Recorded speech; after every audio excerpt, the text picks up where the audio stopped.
you have found the land of Eos. Here, love, friendship, and peace rule supreme. However, the world is ever expanding, and along with it, denizens of both friend and foe.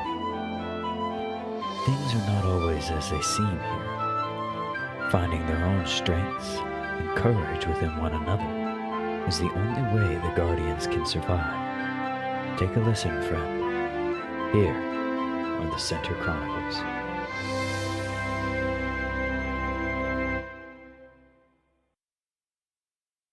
Arya awakens and sits up, stunned for a moment.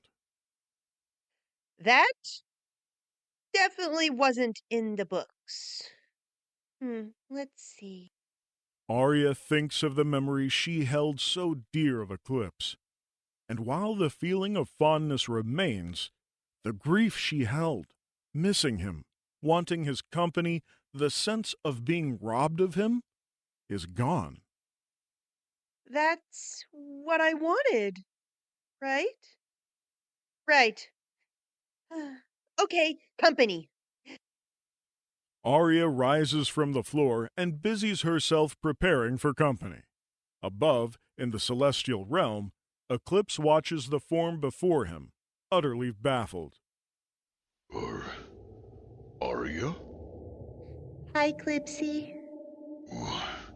What? You seem confused. There's no seam. What are you? I'm Arya. Or at least part of her. How are you here? It's magic, silly. And you can stay here? Of course. As long as you'll have me.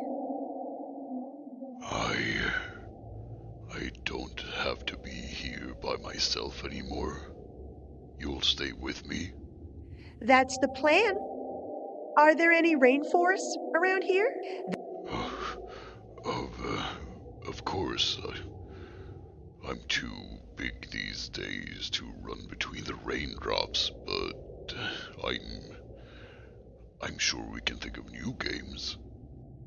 Eclipse, the giant black wolf, bows as Arya's gift climbs his back, and with a genuinely happy howl, he races off into places only known by Celestials.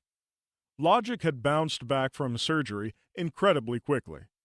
After having joyfully created the crystalline structure, he had turned his attention to his and Sam's home, upgrading each of their labs. Not only did Sam now have a medical lab, but also science labs dedicated to her study of botany and plants, and he had more labs and experiments going than ever. They had both gotten so deep into their respective studies, Sam had a standing rule about them having dinner together once a week. They had found this to be a tradition they looked forward to.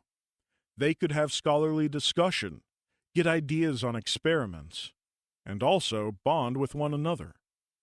They now not only had a communicator with the other Guardians, but an in-house one they used to communicate within their own home. It is this device going off in Logic's lab that interrupts his inventing. Logic, dinner date this evening. Nope. Excuse... What? Come to the lab, love. Okay, but I'm bringing you food. Sam, it's important. So is your physical health. We just got you better. Fine, just come down here. Which lab? Yours. What? I was just in there. Not that one, silly girl. Your med lab. Wait, are you alright? Did we get a new patient? My alarm didn't go off. What?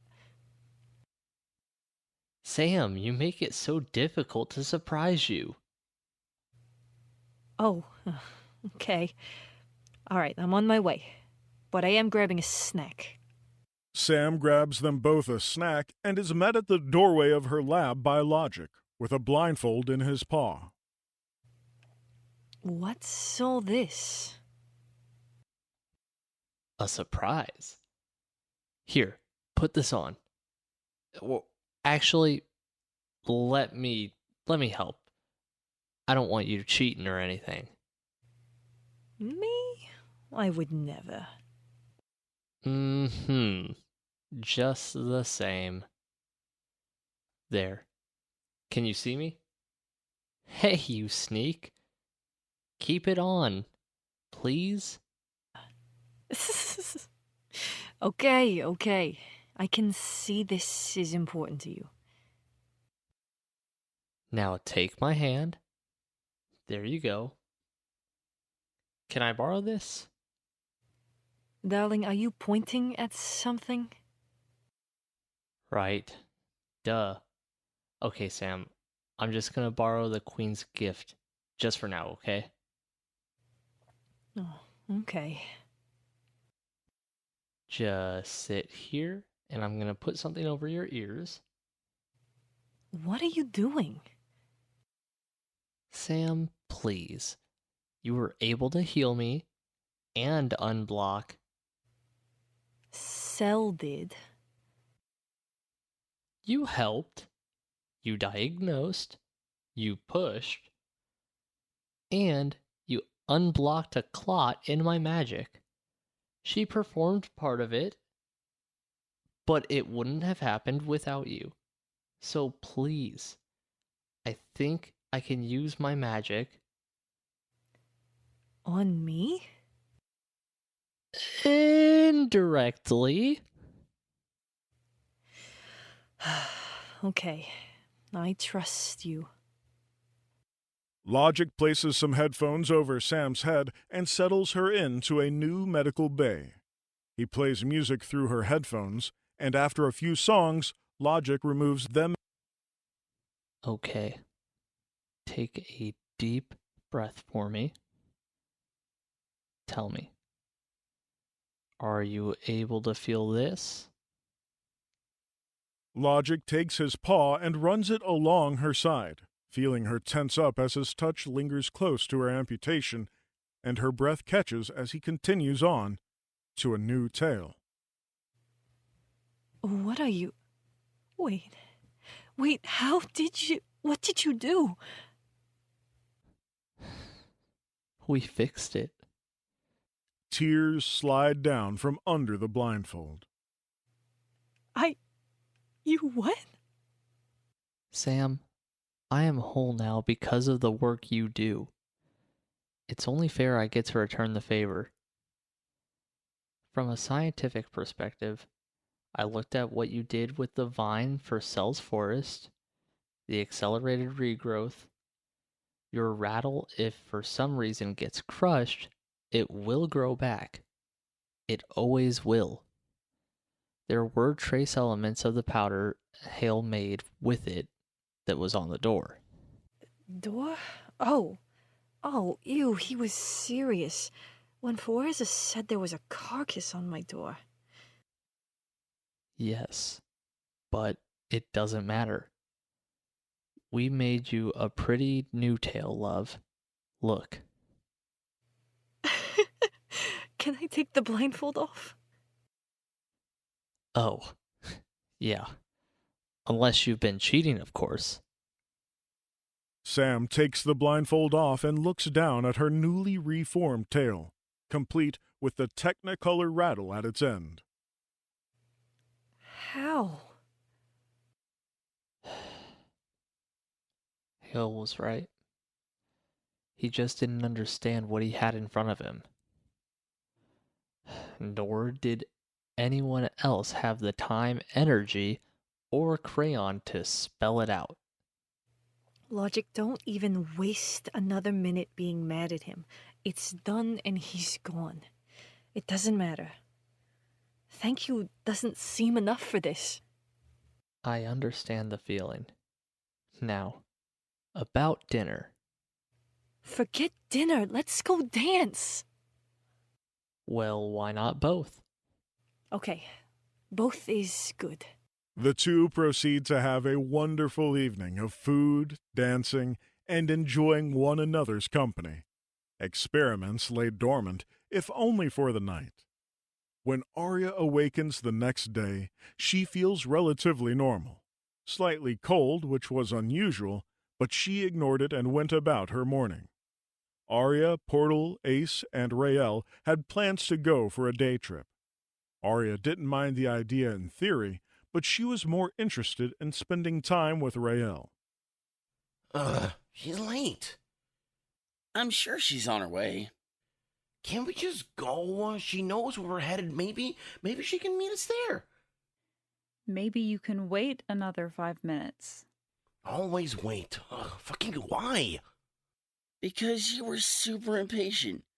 Even if she was 10 minutes early, you would be annoyed.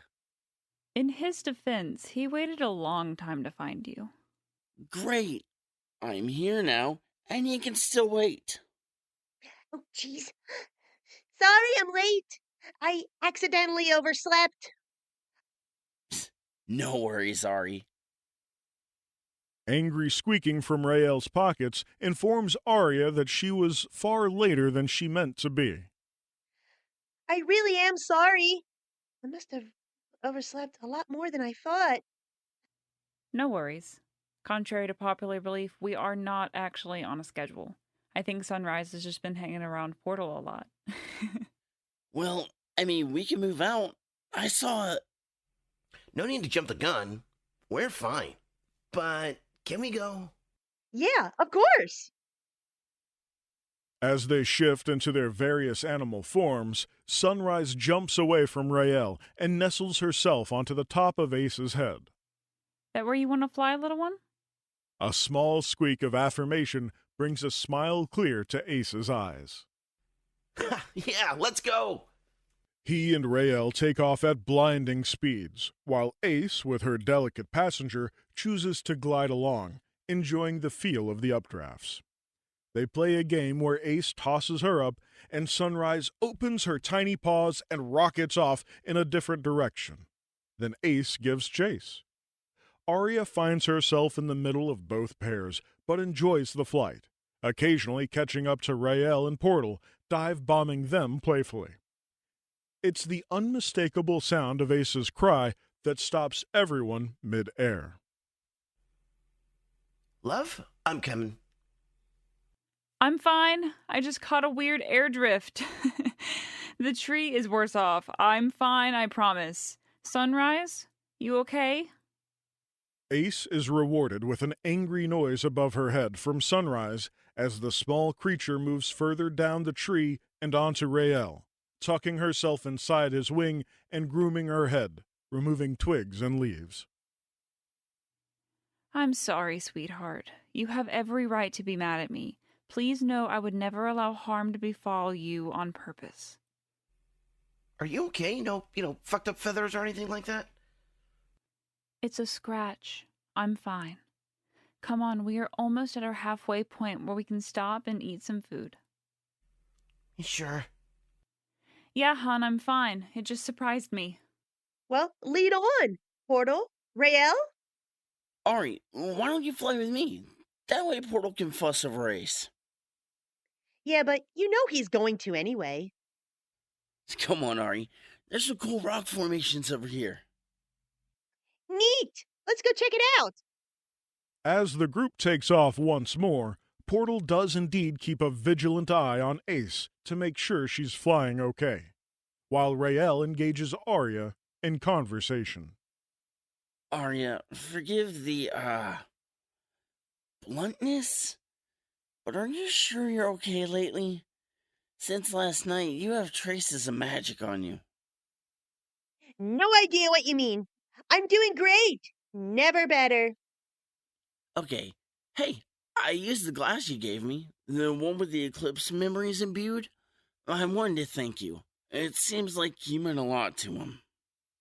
It was mutual, I think. I'm sorry, did you say something?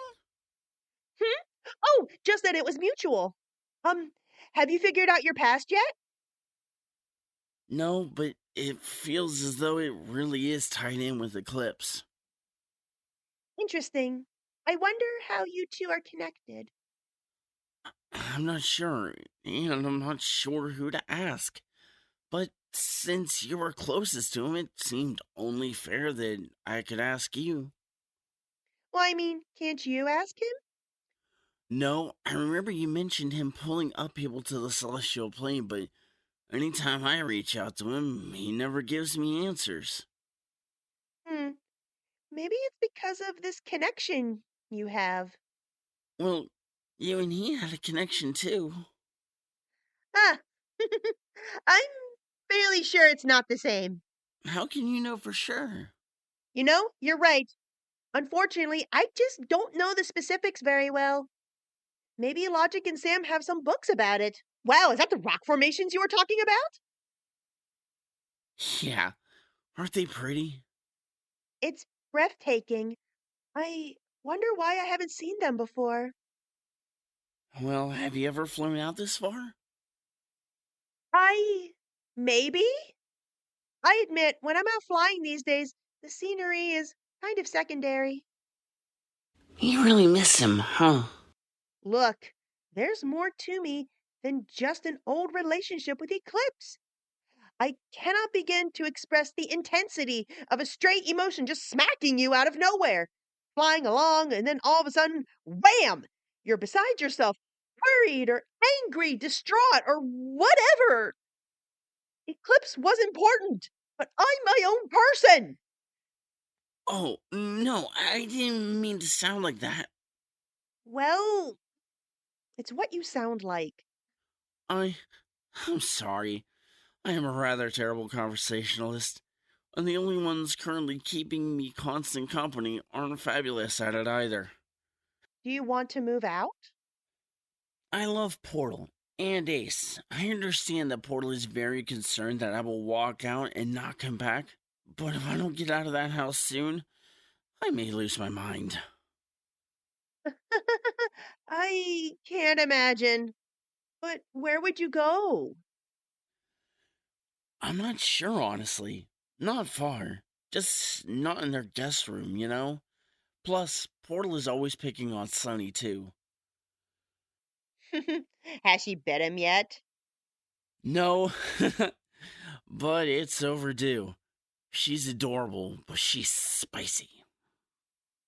Even over the wind, Arya is able to hear a series of angry squeaks and vocalizations from under Rael's wing. Now that's just rude, Sunrise. She's not old. Wait, what? I can understand her, sorta. The same way I get the feelings of what Eclipse is trying to communicate. I hear it from her. Excuse me? What's that about being old? It doesn't matter, Arya. Oh, she's mad at me. Wait, why? So, the rock formations. And we're changing the subject. Okay, but what did I do? No. Oh, this isn't going how I'd hoped. What? I just am fond of spending time with you, and she's bitter about it. Oh. Well, I like spending time with you too. With a defiant vocalization, Sunrise jumps from her spot under Rael's wing and bolts off on an updraft and away from the group. Oh, shit. Uh-oh. Sunny, wait! Ace, Portal! Cuddly sugar glider overboard! Oh no. Which way did she go? Back toward the trees, on the left. Well, she can't have gotten that far. Time to stop for food anyway. The four land in a copse of trees in short order and begin searching for Sunrise. Maybe she just needs a little time. Let's eat and set out some food for her. Rael, you said she really likes strawberries, so I brought some. Maybe she'll come back if she decides she'd rather be fed than angry. What happened? That smoke creature has a delightful attitude. Big temper. Is that why you pick on her all the time, brother? So you can feed off her anger? And what is she going to do about it? It's not her you should worry about. I don't harm her. No, you just pick at her. It's not okay. I'm not going to disappear, Portal, but I am going to move out. Okay, everyone just needs to take a deep breath. A deep breath. Ace? Raelle races over to grab a backpack with water in it.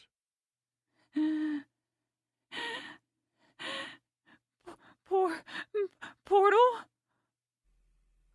I'm here. I'm here. Ace's body suddenly and violently contorts in ways it shouldn't. Pain hits her so fast and so hard she's unable to even scream. A small river of blood leaks out of her mouth as her eyes roll back into her head and she passes out. Portal becomes living lightning in form as he panics and looks around in a fury, trying to find a culprit. Arya reaches for her communicator, finds no answer at Sam's, and reaches out to Khan. Khan! What's wrong? Oh my god! Something is seriously wrong with Ace! Portal shorts out the communicator as lightning flies wildly. Where are you? You're mine.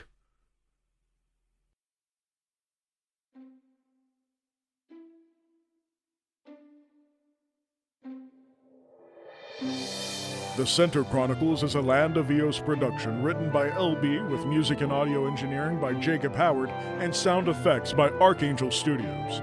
Featuring the voice of the cast in order of appearance. Shinkibi as the introducer, Gavin Cash as the narrator, The Merry Meg as Arya, Dreadwolf as Eclipse, Gillian as Sam, Jacob Howard as Logic, Oliver Kahn as Portal, Pukei as Raelle, Madison Cole as Ace, and Deep Voice Guy as Khan. The Center Chronicles is a free weekly podcast that you can enjoy on YouTube, Spotify, and Apple Podcast. The next episode airs Monday, October 23rd. Thank you for listening, and if you enjoyed the show, please like, comment, and subscribe. Give us a rating and let us know who your favorite character is. Until next time, friends.